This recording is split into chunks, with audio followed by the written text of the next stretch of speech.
Chapter 1341. The little ones couldn't sit still. After spending some time with Orissa in the bedroom, Jasper, Jessie, and Oliver all scampered off. "Mommy, we'll see if dinner is ready." Orissa watched them run off with a smile, then turned to Gavin, Tim, and Zachary, saying, "If you guys want to go down too, then go ahead. See what good food there is and bring me back some." She wondered what delicious dishes were prepared because the aroma had even wafted up to the second floor. Zachary flashed a smile, tugged at Tim, and said, "Let's go down too." Tim glanced at Orissa, showing some hesitation. With a smile, Orissa nodded. "Go ahead. You guys go ahead, I'll be fine just watching Mommy." Gavin also wanted to join in the fun in the afternoon, but as the eldest, he had to continue watching over her mother. Daddy had instructed us to ensure Mommy doesn't get out of bed and move around. Tim chuckled. "There will be delicious food soon. We'll bring it up for you." After he spoke, Tim went down with Zachary. Orissa chuckled and pinched Gavin's little cheek. "You don't have to keep watching me. Do you think I will suddenly disappear?" With a warm smile, Gavin's gaze was firmly locked on her, his voice particularly affectionate. "Mommy, you look so beautiful." Orissa hugged him, planting several kisses on his little face. "My sweetheart, you're so handsome." She tenderly pinched Gavin's cheeks, inhaling the milky scent of her son. Orissa felt an unparalleled sense of satisfaction deep within her heart. Gavin obediently nestled in her arms, not struggling, letting Orissa snuggle happily. Orissa noticed that Gavin was becoming more and more well-behaved, and asked with a smile, "Sweetie, why aren't you struggling out of my arms anymore?" Gavin chuckled, a blush spreading across his small face. "Because it's you, Mommy. I don't mind." Orissa hugged her precious child tightly, planting a few kisses on him. "You're my good boy." "Mommy, am I not your good boy?"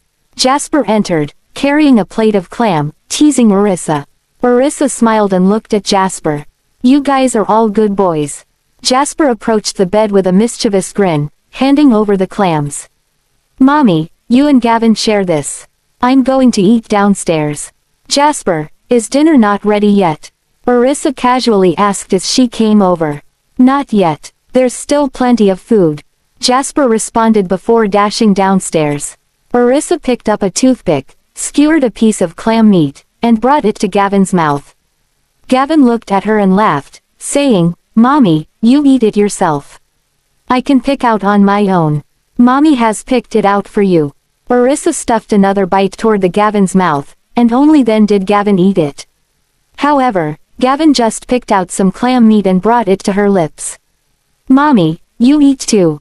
Orissa was immensely satisfied. She lowered her head and took a bite, finding the clam meat quite chewy. The mother and son picked out food for each other, feeding each other mouthfuls. Before long, Tim and Zachary brought up some freshly cooked dishes for Orissa to taste, all of which could be enjoyed as snacks. By the time dinner was ready, Orissa had already eaten her fill.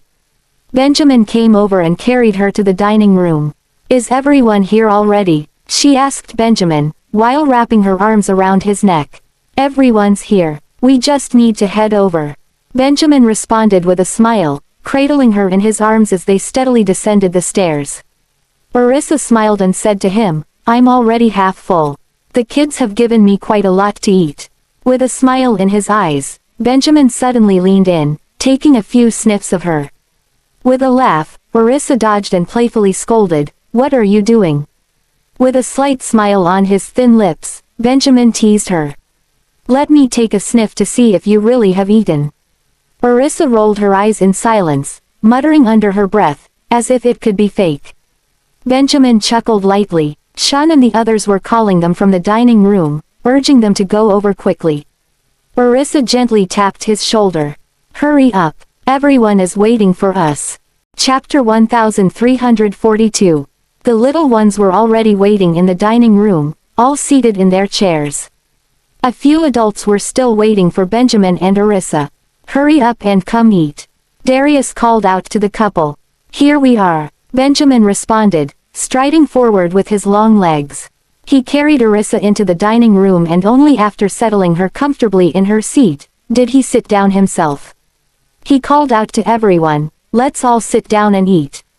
Sean, Jonathan, Ethan, Jack, and Bradley took their seats one after another. Darius and Mary were busy arranging things, when Arissa quickly called out to them, "Dad, Grandaunt, Edwin, please take your seats and start eating." Darius and Mary responded in agreement, and they all took their seats. Edwin gave a few instructions to the housekeepers, and once everything was arranged, he sat down to join everyone for dinner. "Come, let's drink." Sean, holding the wine that Jonathan had brought over, already chilled and ready, moved over to Benjamin and filled his glass. "Today, Arissa has been discharged from the hospital, Benjamin. You should celebrate with a few more drinks." Arissa looked at Sean's flattering demeanor, then turned to Benjamin, who remained indifferent, and she couldn't help but laugh. "Huh, why haven't I seen Mr. Watts? Isn't he coming?" Suddenly realizing that Kingsley was missing, Arissa was puzzled. Hadn't Sean informed him earlier? She looked at Benjamin again. He had just said that everyone had arrived. Sean burst into hearty laughter before saying, "Arissa, he won't be able to make it." "Is he busy?" Arissa asked in bafflement. "Usually, Kingsley is the quickest to show up. I don't see what could keep Kingsley so occupied. Among this group of people, he is the idlest one. I guess Kingsley is probably..." Jonathan glanced at Benjamin and laughed. "That's a question for Benjamin." Arissa turned her head to look at Benjamin, her curiosity piqued. "Did you ask Kingsley to do something for you?" Benjamin met her curious gaze, lightly tapped her forehead, and said in a soft voice, "Let's eat. Don't mind him. We're all having a gathering, but they didn't invite Kingsley. Is this appropriate?" Arissa pouted, muttering to herself, "Work can always be done later. It would be better to invite him over for a meal." She bumped Benjamin's arm, instructing him, "Call him over now." Sean found the couple amusing, watching them with a smile. Ethan, Bradley, and Jack were silent, not daring to make a sound. "Why is he so busy? Why not invite Kingsley over for dinner, just as your wife suggested?" Darius also urged Benjamin. "He's not in Delmore," Benjamin answered. "If I don't give them an answer, they'll never stop asking." Sean couldn't help but laugh. He decided to be straightforward with Arissa, so he said, "Arissa, the truth is, Kingsley was actually trying to avoid Benjamin, but he was discovered. As a result, he was sent even further away." Arissa was utterly shocked, and she looked at Benjamin. This man actually claimed he was helping Kingsley when it was clearly a punishment. With a slight lift of his eyes, Benjamin stared at her intently and said, "That's right. He has gone to do something for me. There was a project over there, and Kingsley couldn't return to Delmore until it was completed." Arissa wasn't sure whether to believe it or not. A twitch tugged at the corner of her mouth as she turned her head. She then warmly invited everyone to start the meal. "Let's eat then. I thought Kingsley was in Delmore." Sean had filled everyone's glasses with wine, both the adults and the elderly. For Arissa, it was juice. Kingsley was not around, so Sean took on the role of setting the mood, taking the lead by raising his glass and calling out cheerfully, "Come. Let's toast to celebrate Arissa's discharge from the hospital and old Mr. Graham's robust health. Cheers, cheers, cheers." Wishing old Mr. Graham and Mrs. Graham good health. Everyone kept pace, each lifting their own wine glass in front of them. The little ones were overjoyed, raising their own juice glasses and standing up to clink glasses with everyone. Wishing Mommy and Grandpa good health, and wishing everyone good health. Ha ha. Upon hearing the soft, adorable voices of the kids, the adults couldn't help but chuckle. Chapter 1343. Thank you, everyone. Arissa was overjoyed as she responded. "Eat up, don't just focus on the drinks. Please dig into the food," Darius cheerfully called out as he reminded the youngsters not to just focus on their drinks. "Benjamin, serve your wife some food," Darius glanced at Benjamin and instructed. Benjamin gave Darius a look and cautioned, "Don't eat too much braised pork." Darius' mouth twitched as he replied guiltily, "I only took one bite." He avoided Benjamin's gaze as Benjamin stared at him. "This braised pork is delicious. It's sweet and sour, especially this pineapple, it's very appetizing. Isa, have some more."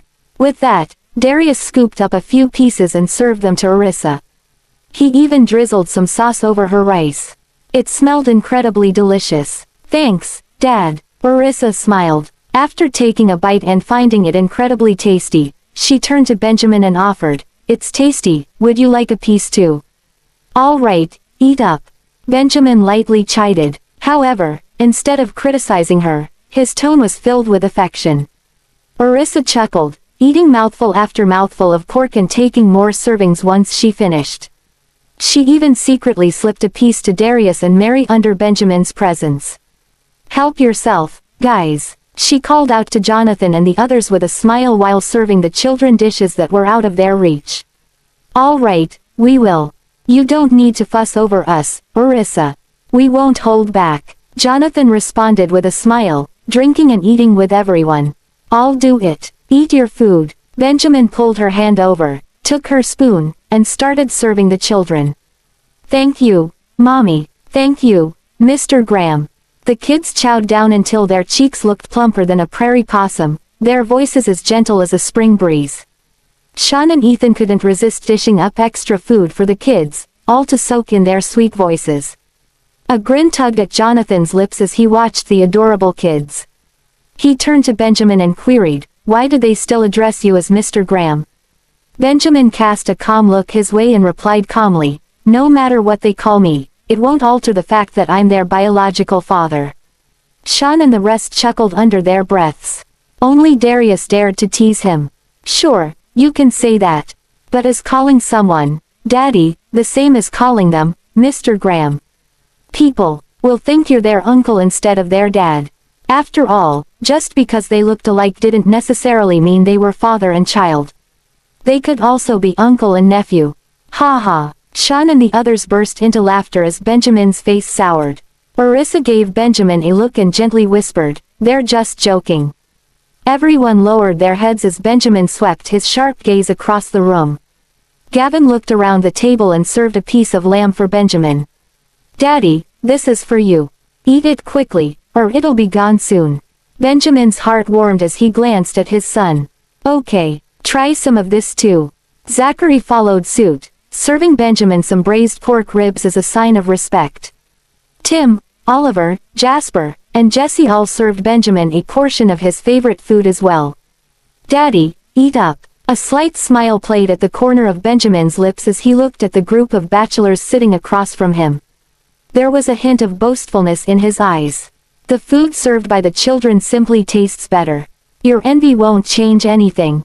Jonathan, Sean, Ethan, Jack and Bradley were rendered speechless, while Darius, Mary, and Edwin shared a silent laugh.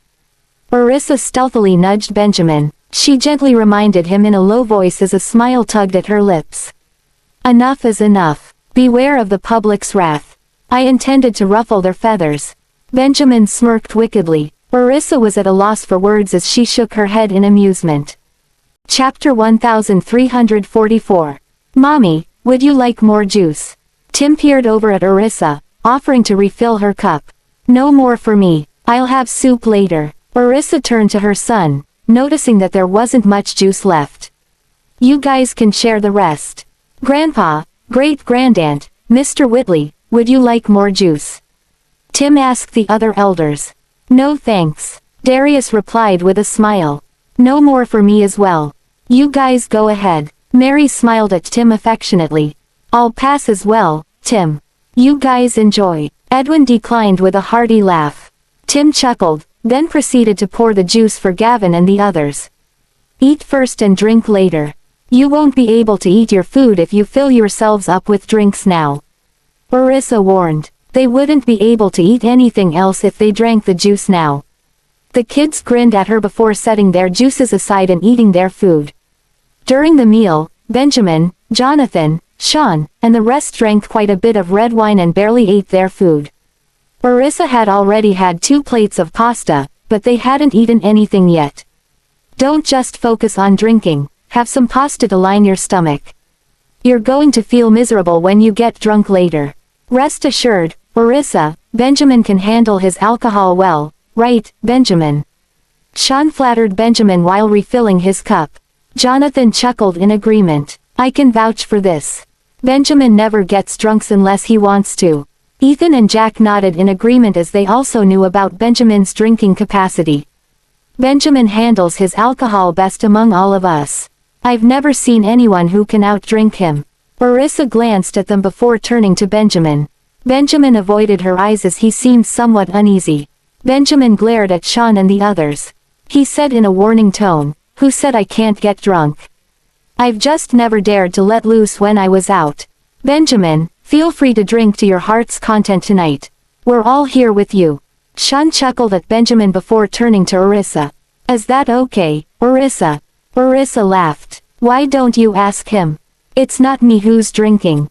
It's up to him whether he wants to or not. We just didn't want you to worry. Feel free to drink to your heart's content since we're home." Orissa said generously. They were free to do whatever makes them happy since they were home.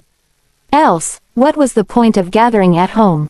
She didn't worry at all since there would be someone looking after them once they got drunk. "Benjamin, bottoms up." Sean toasted his glass to Benjamin. Benjamin picked up his wine glass, returned the toast, and downed his glass. Sean took the bottle of wine and refilled his glass. At that moment, he received a call from Kingsley. "Jonathan, pick up for me." Jonathan picked up the call with a grin when he saw that it was Kingsley. He even turned on the speaker. "It's Kingsley. Sean, save me." Kingsley's voice wavered, carried away by the howling wind. It intermittently broke off, likely due to a poor signal. Sean sat down and chuckled. "I'm too far away to save you. You should talk to Benjamin about this. I'm powerless to help. That cunning man. If it weren't for him, I wouldn't be suffering in this godforsaken place. There's not a soul in sight for miles." Kingsley was panting heavily. It was unclear whether he was walking or not. Orissa and the kids listened on curiously, wondering where Kingsley was at that moment. Sean glanced at Benjamin and noticed a dangerous glint in his narrowed eyes. Out of kindness, he decided to give Kingsley a heads up. "Kingsley, I'm currently having dinner at Benjamin's house. Jonathan and Ethan are here too." Benjamin heard what you just said. No sound came from the other end for quite some time, but it was unclear whether it was due to poor signal or something else. Chapter 1345. Are you trying to scare me? After a good while, Kingsley's retort finally rang out. Sean was amused at Benjamin's grim expression, silently offering a prayer for Kingsley in his heart. "If you don't believe it, I'll switch to video call and show you. Jonathan and the others are here too." After saying that, Sean made a video call over. There might really be some issues with the signal, for the video froze as soon as Kingsley connected and only returned to normal after a few seconds. Holding up his phone, Sean panned it and gave Kingsley a full view of his surroundings. Besides the tableful of delicious food that made Kingsley's mouth water, everyone was there, eating together. Upon seeing Benjamin's face, Kingsley felt like banging his head against the wall. He immediately begged for mercy. "Boss, you're truly having dinner with Sean." "Boss, I didn't mean to insult you just now. I was merely joking around. You're not cunning at all." Benjamin snorted coldly, sweeping his gaze over the figure on Sean's phone. "How does it feel over there?" Sniffling, Kingsley quickly played the sympathy card. "Benjamin, this place is simply not fit for humans. Look at me, I'm all dirty, and there's not a soul in sight. I'm scared. I don't even have a drop of water to drink. Please call someone to come and bring me back." Whoa, he's even calling Benjamin by name now. Mirth bubbled within Orissa. "Where are you exactly?" She could not help but feel curious after hearing Kingsley's sob story, especially since no one told her where he was.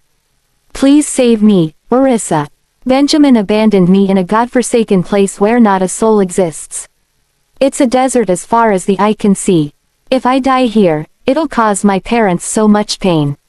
Orissa burst into laughter. "Well, he must be in pretty bad straits since he even mentioned his parents.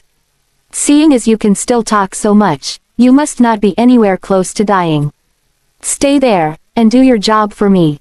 Benjamin uttered coldly, not fooled by Kingsley's pretense. "Huh." On the verge of tears, Kingsley hastily shouted, "I've truly messed up, Benjamin. I shouldn't have brought Gavin and the others along to teach someone a lesson. I'll never dare do it again. Orissa was surprised, and she turned to look at Benjamin. So, this was the reason he left Kingsley in the desert. Benjamin shot Sean a look. Grasping his meaning, Sean promptly hung up the phone. The atmosphere was somewhat quiet, an eerie silence hanging in the air. All 6 kids did not dare make a peep, cautiously darting their eyes in Benjamin and Orissa's direction. Everything we did has been discovered, and it was because of that incident that Mr. Watts got sent to the desert by Daddy. Are we also going to get it now? Why aren't you all eating anymore? Smiling, Orissa scanned her gaze over everyone at the dining table who had stopped eating. Haha, I'm eating, Sean said, biting the bullet. Gah, if I'd known this would have happened earlier, I wouldn't have made a video call to Kingsley. Then, this matter wouldn't have been brought up. What a mood dampener. Chuckling, Orissa turned to the kids. The sextuplets inexplicably felt guilty upon meeting her smiling gaze and quickly averted their eyes. Gosh, Mommy looks a bit scary. Harumphing inwardly, Orissa turned her gaze to Benjamin and asked with a smile, are you guys hiding something from me? Benjamin held her questioning gaze and took her some of her favorite food before explaining placidly, it wasn't me keeping secrets from you, but the kids keeping us in the dark. Let's eat first. Upon hearing that, the kids hung their heads even lower. Orissa glanced sideways at them and chuckled at the sight of them burying their heads in their food guiltily. You'd all better give me a proper explanation later. Got it, Mommy, the kids replied in a whisper. Jonathan had no idea what was going on. He quietly observed things, but still, he could not figure out the reason. Meanwhile, Sean and Ethan felt sorry for the kids. Biting the bullet, Ethan pleaded on their behalf. It was all my fault, Mrs. Graham. I shouldn't have brought them along. Chapter 1346. What were you up to with them? Darius asked Ethan in curiosity, surprised that it was because of the kids that Kingsley was sent to the desert by Benjamin. Ethan swallowed nervously. Under the intense gazes of Darius and Orissa, he had no choice but to confess about beating Justin up. Oh well, we brought the kids with along and gave Justin a good beating. Orissa fixed her gaze on Ethan before shifting it to the kids. Well, they've grown increasingly bolder, either beating Julian or Justin up. They're still young, yet you brought them with you. Wasn't that simply reckless? It was too dangerous, Darius reprimanded with a stern expression on his face. Exposing the kids to the enemy will only place them in even greater danger in the future. Ethan lowered his head, not daring to utter a word. We didn't let them expose themselves in front of Justin, old Mr. Graham, Sean explained timidly, putting away the smile on his face. Jonathan eyed the few of them. No wonder Benjamin punished Kingsley. It turned out he took the kids on a risky adventure. No wonder Benjamin halted the funding for your research project. Darius snorted coldly, approving of Benjamin's actions. Sean smiled sheepishly, not daring to speak any more either. Having understood the reason, Orissa felt quite speechless. However, she also knew the nature of the kids, especially Zachary and the others. They were definitely not easy prey. If someone else picked on them, they would surely retaliate. It seems that the punishment was too light. She huffed in reference to the children. Unexpectedly, Sean mistakenly thought she was talking about them. You call this punishment light, Orissa? We wouldn't have conspired with them if it weren't for fear that they'd go and teach him a lesson themselves. Sean was utterly regretful. If I'd known things would have ended like this, I wouldn't have brought Gavin and the others along. Orissa quirked an eyebrow. She was just about to speak when Benjamin interjected and reprimanded Sean. You still think you're in the right. How old are they, and how old are you? Sean looked at Benjamin aggrievedly, but he dared not refute the man. Exasperation swamped Darius. With a grim expression, he swept his gaze over them. Don't bring them along to make trouble again next time. What's done is done. All I can do right now is give them a piece of my mind so they'd remember this lesson. Thankfully, the kids are safe. Yes, of course. We won't dare do that anymore, old Mr. Graham. Sean hastily replied. Darius swept his eyes around the room before his gaze finally stilled on the kids for a few seconds. He heaved a sigh. Let's eat. If there's anything more to be said, we'll do so after eating. The kids had their heads buried in their food, eating quietly. Even Sean and the others dared not pester Benjamin to drink with them, merely eating in silence. Seeing the atmosphere was too quiet, Jonathan joked, "Boss, don't you think your punishment was too lenient?" Sean threw him a sidelong glance, muttering, "Are you out of your mind, Jonathan?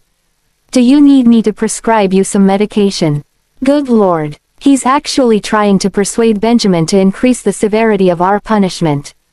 How wicked of him. Keep the medication for yourself. I don't need it. Jonathan's eyes behind his glasses danced with delight, exuding a cunning gleam. Gritting his teeth, Sean kicked Jonathan under the table. Jonathan frowned slightly and cast the man a sidelong glance. Sean smirked provocatively, challenging him to bring it on. However, Jonathan looked away. Raising his glass at Benjamin, he drawled, "Let's have a drink, boss." Benjamin eyed them before he picked up his wine glass and took a sip of its contents. As he set it back down, he ordered, "Later, go with Ethan to accept your punishment." Sean was left dumbfounded, wearing a pained expression as he gaped at Benjamin's airy demeanor. Benjamin ignored him, taking food for Arissa and keeping an eye on her mood instead. "Enjoy your meal, and don't mind them." Arissa eyed him thoughtfully. Since he has already punished Sean and the others, would he do the same with the kids? But he didn't mention anything about that. Chapter 1347. Darius glanced around. Since no one dared to speak, he attempted to lighten the mood by suggesting, "Let's eat first. We can talk about other things after the meal." Arissa glanced at the 6 children beside her and raised her voice. "So, you guys are just going to eat plain pasta, right?" Noticing that she was speaking to them, the kids gradually lifted their heads to look at Arissa. As their eyes met hers, they quickly averted their gaze, blinking guiltily. "Mommy, it's all our fault. Don't blame Mr. Bailey and the others." Gavin spoke up, pleading for Arissa's mercy. Their father hadn't even decided on their punishment yet but had already started punishing Sean, Ethan, Jack, and Bradley. Gavin felt extremely guilty. If it weren't for their insistence on teaching Justin a lesson, the men wouldn't have gone along with the children's scheme. "Yes, Mommy, it was all our idea. Mr. Bailey and the others only came with us because they were worried about our safety." Zachary quickly explained, not wanting Sean and the others to face harsher punishment. Tim, Oliver, Jasper, and Jesse all nodded in agreement. "Mommy, we were the ones who wanted to teach that bad guy a lesson. It has nothing to do with Mr. Bailey and the others." Arissa chuckled. It was starting to seem as if she was the one punishing everyone. Nonetheless, she knew it was necessary to discipline them. She said, "Last time, you all admitted your mistakes to me and even reflected on them. But what happened? As soon as my back was turned, you were at it again. Were all the promises you made just to deceive us?" The children were drowning in guilt. Oliver bit his lip and explained quietly, "Mommy, we couldn't let that bad guy off the hook. We couldn't swallow our anger. That person was just too bad." As he spoke, he chanced to look at Darius, not daring to mention Julian. "Mommy isn't against you standing up for yourselves. There are many ways to teach someone a lesson. But you're still young and could easily get into danger. If something were to happen to you, what would I do?" After all, children were weaker than adults. They tended to act without thorough consideration, often putting themselves in danger. "Mommy, I'm sorry," Oliver apologized. "Mommy, we remember everything we promised you, but it's hard for us not to teach that bad guy a lesson." Jasper looked at her and explained softly. "Mommy, we've been careful. That bad guy doesn't even know it was us." Jessie was scared as she glanced at Arissa, fearing her anger. "Mommy, we were wrong. You can punish us however you want." Tim shot Arissa a cautious look. Arissa glanced at them, noticing their frightened and wary stares. She didn't know whether to laugh or cry at their behavior. "Would you still hide it from us if you knew you were wrong?" The 6 children hung their heads in shame. Benjamin glanced at the children, then looked at Arissa and served her a bowl of soup. "Have some soup." Arissa glanced at Benjamin and said, "You're the one punishing them, yet they're scared of me." Upon hearing the hint of resentment in her tone, Benjamin scratched his nose and said softly, "They're afraid you'll punish them." Technically speaking, he hadn't punished them yet. Orissa harumphed and countered, "Aren't they afraid of your punishment?" Benjamin looked at her steadily. The children appeared to be more afraid of her than him. Their behavior was truly outrageous. "I will definitely teach them a lesson later." The children all turned their eyes toward Benjamin, wondering how their father would punish them. Something felt off about Benjamin's declaration, but Orissa couldn't quite put her finger on it. Meanwhile, Darius' heart ached when he heard that Benjamin intended to punish his grandchildren. He knew all too well about Benjamin's strictness. Pleading for mercy was futile. "Let's eat first and avoid discussing these punishments at the dinner table. It's ruining the mood. Time to eat." Sean concurred and hurriedly served up the children's plates, urging them to dig in. He added reassuringly, "Don't be scared. I'm here with you. At worst, I'll just get punished a few times and be in pain for a few days." Chapter 1348. The children obediently finished their meals before heading to the study for a standing punishment. Sean, Ethan, Jack, and Bradley were all given a stern glare by Benjamin. They didn't dare to dawdle any longer and hurriedly went out to accept their punishment. Their punishment was far more severe than the children's. They were made to heavy loads for a distance of 30 kilometers. "Why are you following us?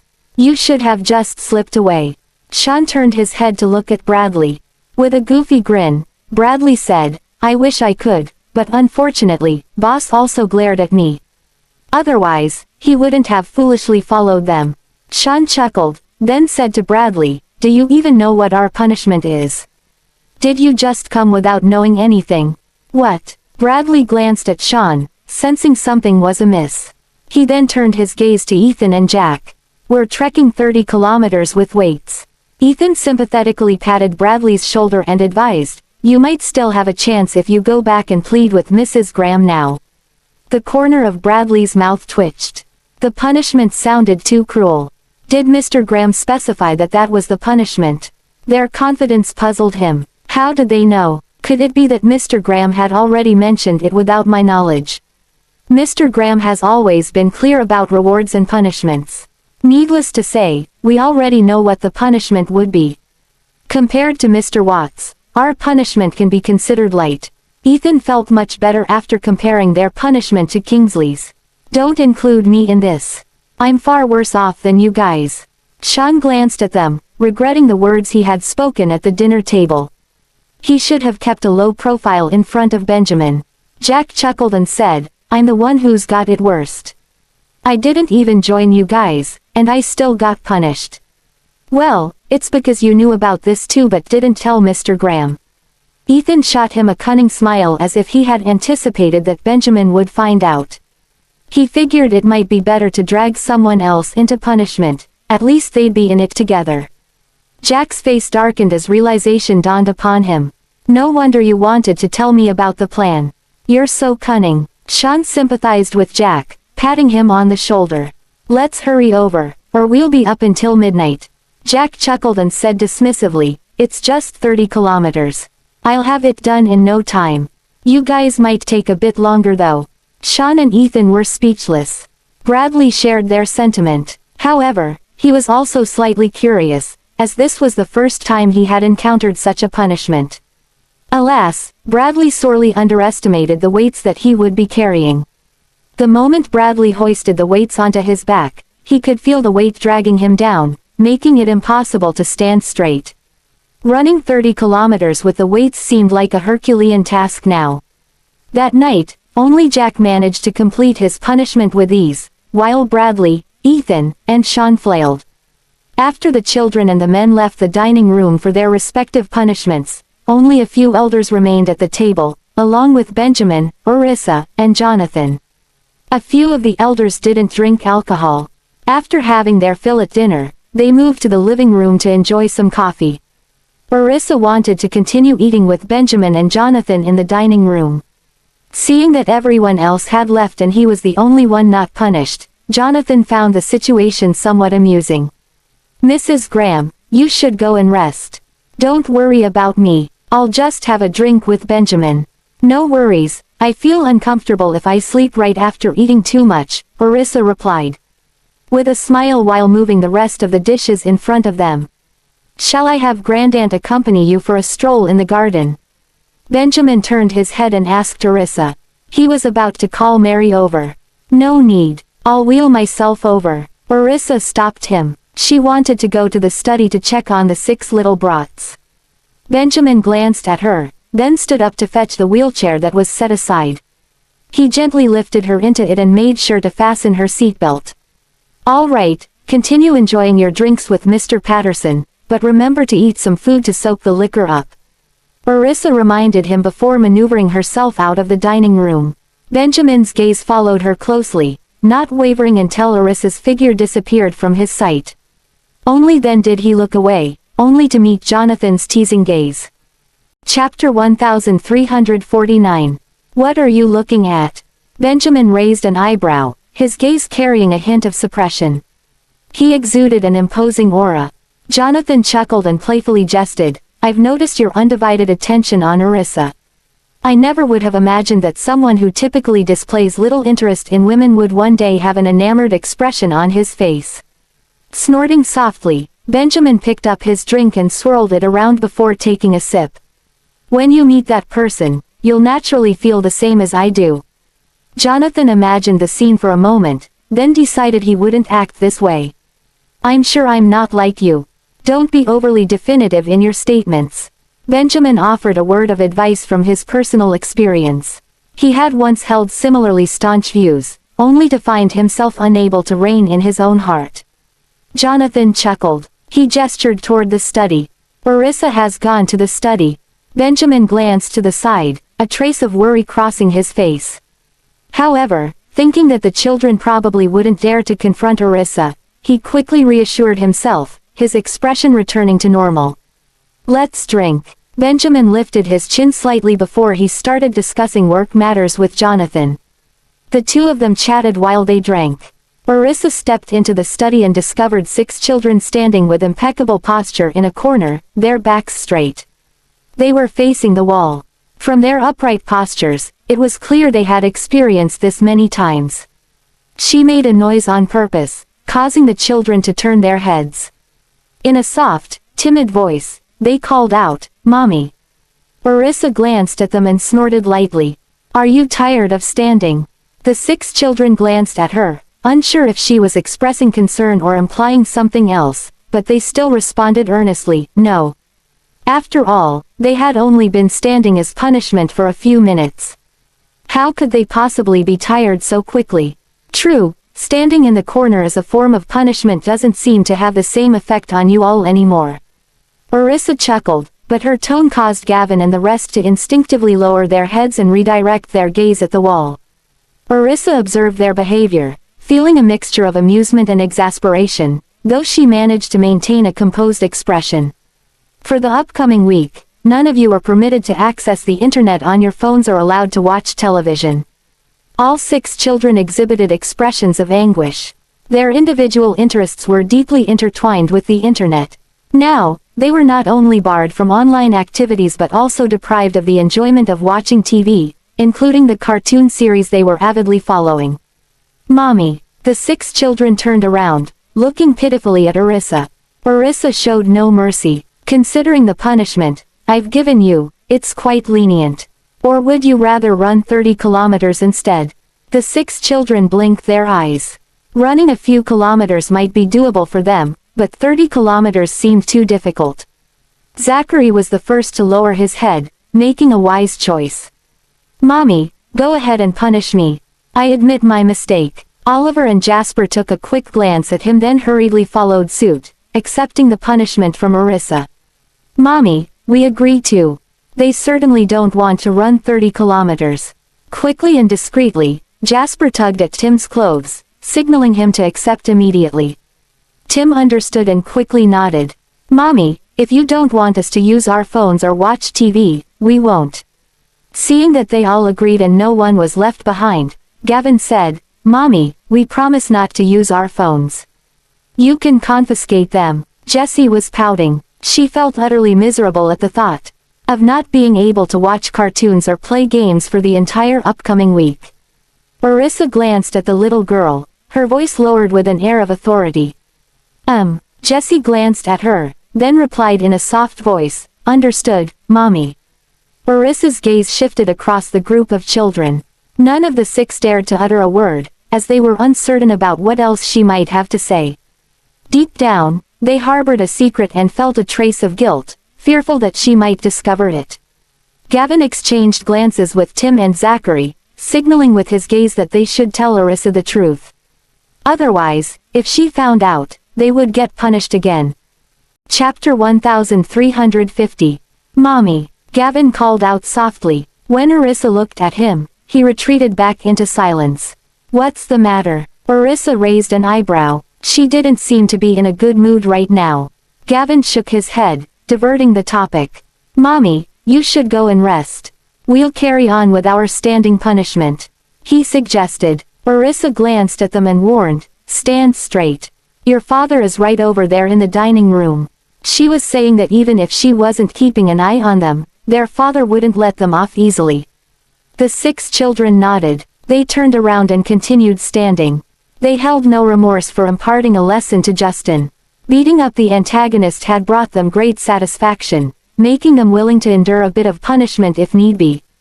Orissa lingered in the study for a while before she left. Benjamin and Jonathan were still drinking in the dining room, so she moved to the living room. Upon seeing this, Mary got up and walked over, pushing her in that direction. Grandaunt, I can do it myself, you don't need to push me. Orissa turned around and said to Mary. Mary chuckled. It's easier for me to push you. Why didn't you call me? Orissa smiled. This is remote controlled and fully operable by myself. Isa, come over here and have some dessert. Darius, face lit up with a kind smile as soon as he saw Orissa. Orissa felt a deep sense of warmth as if he was her own grandfather. With a smile, she sat down next to Darius. Dad, don't eat too much, or Benjamin will start worrying about you again. Darius chuckled softly and replied softly, If you don't tell him, he won't know. Orissa smiled and asked, Dad, how have you been feeling lately? I'm doing just fine. As long as I'm not in the hospital, I'm comfortable anywhere. Darius still had plenty of energy. Edwin and Mary watched them from aside with a smile. Darius personally handed Orissa a dessert. This is a new dessert we developed this afternoon. It's strawberry flavored and we've added yogurt to aid digestion. Give it a try. Orissa took a look at them. She took a bite, and it melted in her mouth just like ice cream, but it wasn't ice cream. Delicious. Orissa couldn't help but take another bite. Darius, Mary, and Edwin observed her eating with smiles gracing their features, their expressions radiating fondness and affection. Isa, are Gavin and the others in the study? Darius glanced at Orissa and mentioned his grandchildren. Yes, they're all standing in the corner as punishment. Orissa nodded, continuing to eat her dessert. Did Benjamin mention how long they have to stand as punishment? Darius continued to inquire. No, typically it only lasts for an hour or 2. Orissa estimated the duration based on the previous 2 instances of standing punishment. Darius nodded, glancing toward the study. His heart ached for the children. During his youth, Darius had maintained a stern demeanor with Benjamin. Perhaps with the passage of time, he had grown more lenient, finding it difficult to witness the younger generation subjected to punishment. He knew that Benjamin did the right thing by punishing them, but he still felt bad for them. Orissa noticed Darius's distressed look. She smiled and comforted him.